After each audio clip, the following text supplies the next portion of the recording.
Keris merupakan salah satu karya puncak masyarakat Indonesia dalam bidang seni tempalogam. Keris lahir dari endapan spiritualis, cipta, rasa, dan karsa yang penuh makna dan nilai serta dikemas secara simbolis. Keris merupakan kristalisasi dari norma, etika, adat istiadat, teknologi, hingga harapan spiritualis sebagai usaha menyatu dengan Tuhannya. Bentuk dasar keris bersumber dari lingga dan yoni yang mencerminkan perkawinan kosmis dan merujuk pada konsep kesuburan. Bopo angkoso, ibu pertiwi yang merujuk pada konsep manunggaling kawula lan Gusti. Keberadaan keris telah berkembang semenjak abad ke-5 Masehi dan terus berkembang mengikuti pasang surut kerajaan-kerajaan di Nusantara. Data tertua yang menyebutkan istilah keris diperoleh dari lempengan prasasti Prunggu asal Karangtengah dan prasasti Tukmas yang keduanya berangka tahun 748 Saka. Selain itu, istilah keris juga tertulis pada prasasti Humanding yang berangka tahun 797 Saka, prasasti Rukam yang berangka tahun 829 Saka, serta prasasti-prasasti era berikutnya. Budaya keris juga lekat dengan horoskop Jawa yang dikenal dengan istilah pawukon. Pawukon Jawa membagi menjadi 35 wuku dan tiap-tiap pawukon merujuk pada sifat tokoh dewa tertentu dan dilukiskan dengan benda pusaka berupa keris. Wayang beber sebagai lukisan tertua di Jawa telah melukiskan kebudayaan keris telah populer di masyarakat. Wayang beber melukiskan keris sebagai kelengkapan prajurit dan senjata perang, keris sebagai simbol kehormatan, senjata pidana, dan lain sebagainya. Wayang beber juga menggambarkan keris sebagai senjata pusaka yang dikenakan oleh kaum wanita. Dawa yang paling populer adalah wayang beber gelaran Remeng Mangunjoyo di Wonosari Gunung Kidul dan wayang beber asal Pacitan dengan tema Joko Kembang Kuning. Sebagai sebuah karya budaya yang populer di masyarakat Jawa, juga dijumpai pada seni sungging Jawa yang melukiskan dewa-dewa dengan mengenakan keris. Sebagai contohnya, keris dijumpai pada lukisan dewa-dewa yang menggambarkan konsep hasta brata. Tiap-tiap figur dewa tersebut mengenakan keris di pinggangnya. Budaya keris juga dijumpai pada seni wayang Purwa, khususnya dalam dunia wayang kulit. Pada wayang kulit, keris dikenakan oleh ksatria, raja, dewa, dan juga dikenakan oleh para denawa atau para tokoh raksasa. Dalam pertunjukan wayang kulit, dijumpai perang menggunakan keris yang dikenal dengan istilah perang kembang, yaitu peperangan antara ksatria, bambangan, dan raksasa yang populer dikenal dengan istilah raksasa cakil. Selain itu, dalam pertunjukan wayang kulit juga dijumpai pertarungan dengan menggunakan keris yang populer dikenal dengan istilah perang madras. Dalam lakon-lakon wayang kulit di Jawa, populer dengan keris-keris pusaka sakti seperti keris Kolodete atau keris Kyai Jalak milik Adipati Karna dari Awangga, keris Kolonadah milik Arjuna, serta keris Kolo Hamisani milik Sadewa, dan lain sebagainya. Keris-keris tersebut digambarkan sebagai simbol kesatria yang berwibawa dan dipercaya memiliki kekuatan yang sangat sakti dan bertuah untuk membasmi keangkara murkaan. Prototipe awal keris yang bentuknya berupa katga atau yang telah menyerupai bentuk keris betok atau keris jalak Buddha telah dijumpai pada bangunan-bangunan kuno pada abad ke-9 hingga abad pertengahan. Keris dijumpai pada patung dan relief yang terdapat pada bangunan-bangunan spiritualis seperti candi dan petirtaan. Keris dijumpai dikenakan sebagai senjata yang dimiliki patung Siwa, Siwa Mahakala, Dewi Durga, Dewi Tara, Dewi Uma, atau dikenakan pada patung Dwarapala. Candi-candi yang terdapat relief atau patung yang membawa keris antara lain Candi Borobudur, Candi Prambanan, Candi Plausan, Candi Sukuh, dan Candi Panataran. Bahkan, pada Candi Panataran dipahatkan relief yang menggambarkan pertarungan menggunakan keris.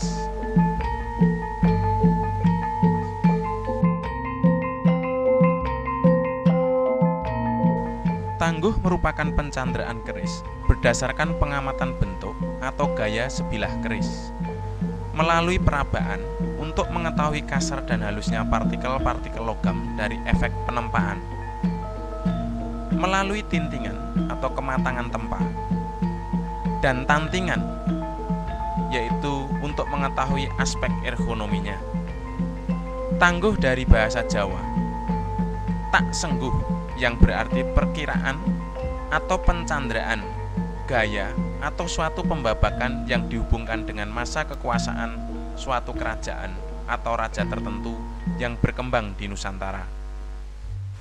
Dalam dunia perkerisan, terdapat beberapa pengkategorian tangguh. Yang pertama adalah tangguh kadewatan, kemudian tangguh sepuh sanget, tangguh sepuh, tangguh madya, dan tangguh anem.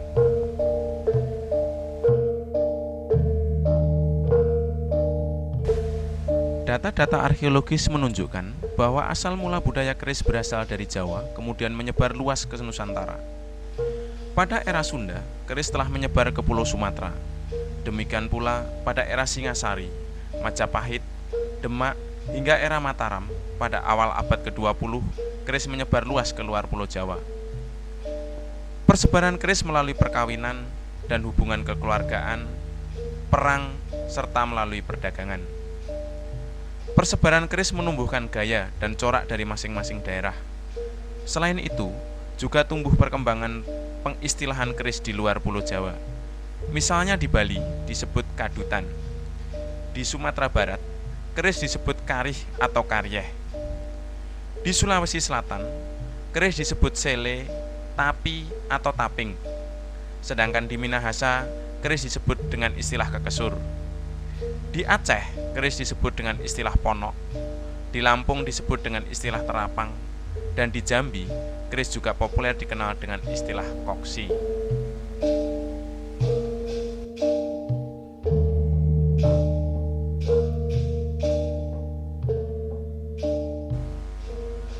Keris sebagai sebuah benda karya cipta budaya masyarakat Indonesia memiliki kelengkapan atau bagian-bagian yang dikenal dengan istilah rerincikan yang paling banyak di seluruh dunia.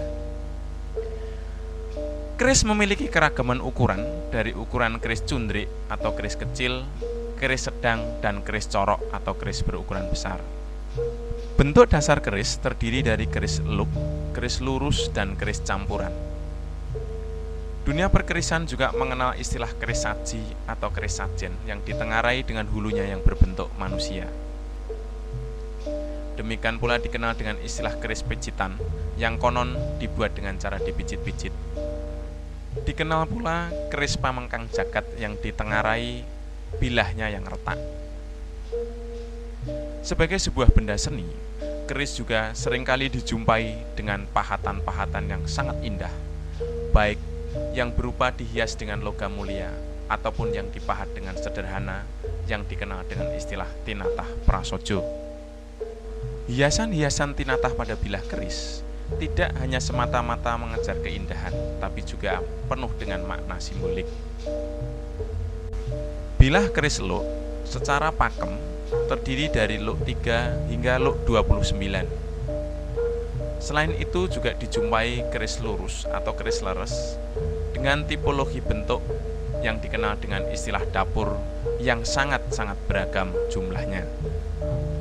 Dapur keris sangat dipengaruhi dari kelengkapan rerincikan atau bagian-bagian keris yang menyertainya.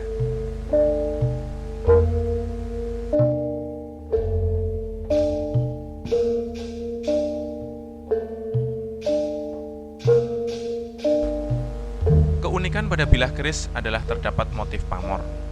Pamor adalah ornamentik baik berupa figuratif ataupun abstrak karena efek penempaan berbagai unsur-unsur logam yang dipadu menjadi satu melalui proses penempaan.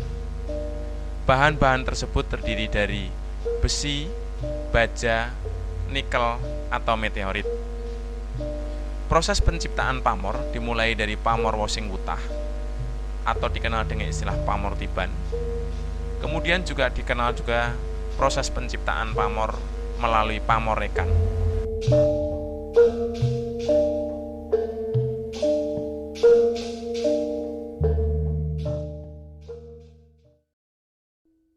Daturip suksma sejati inggih kadang ingsun, inggih kiblat sekawan gangsal palenggan, inggih kakang kawah adyari-ari, inggih kakang barep adiwuragil.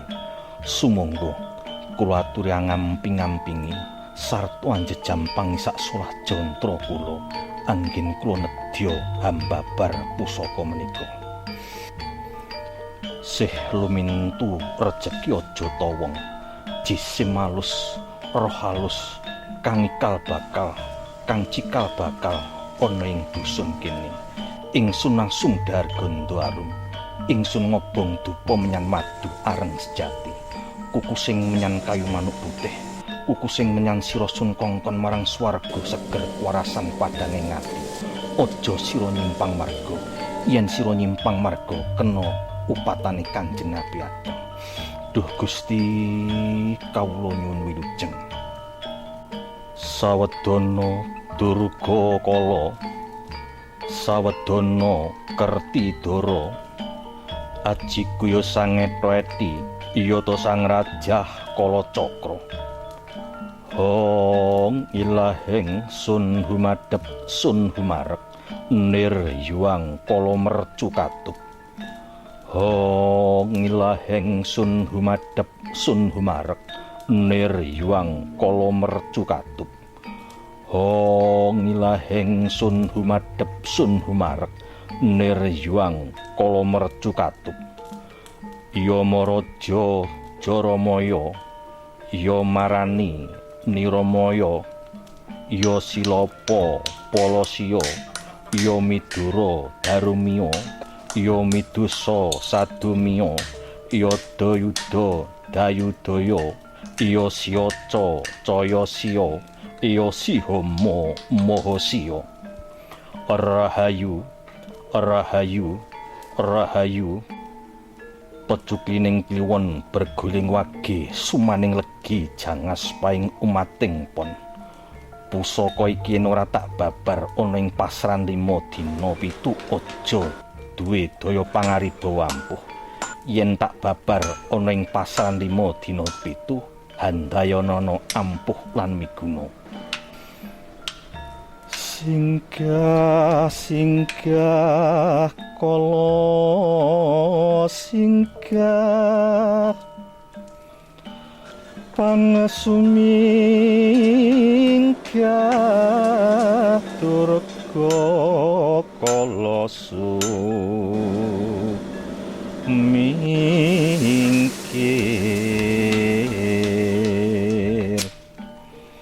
Singa ama sing ngawulu, sing suku sing asirah,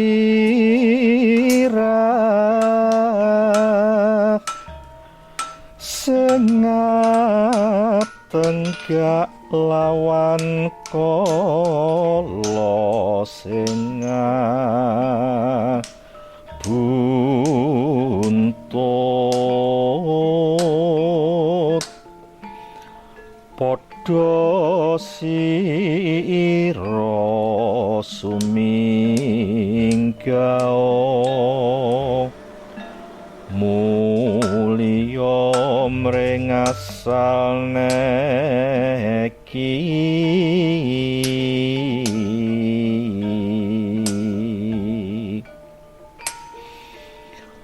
Aja nggodha lan rencana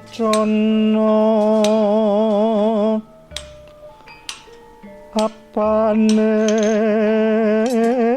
ingsun ya ingsun jatining urip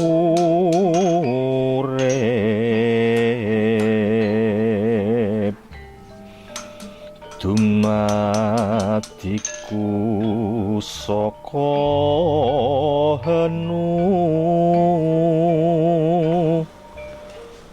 henang hening ing cipta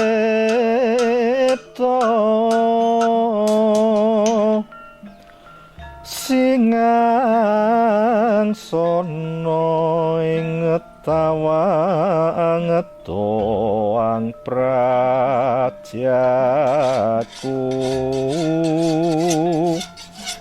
sinebut pura kencana bebetenge rajak wesi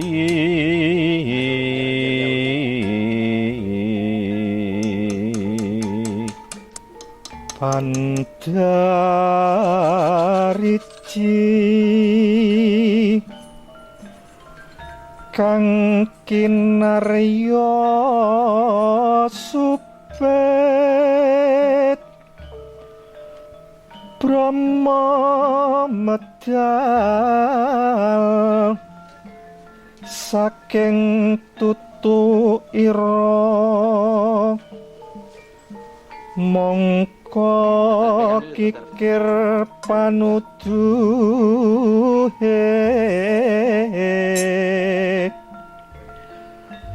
karinda jempolipun pepacale kukuki naradi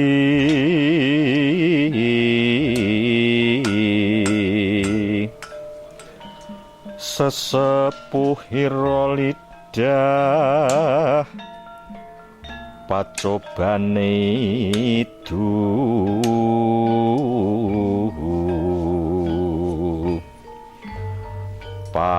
pangasah pepe ira besalene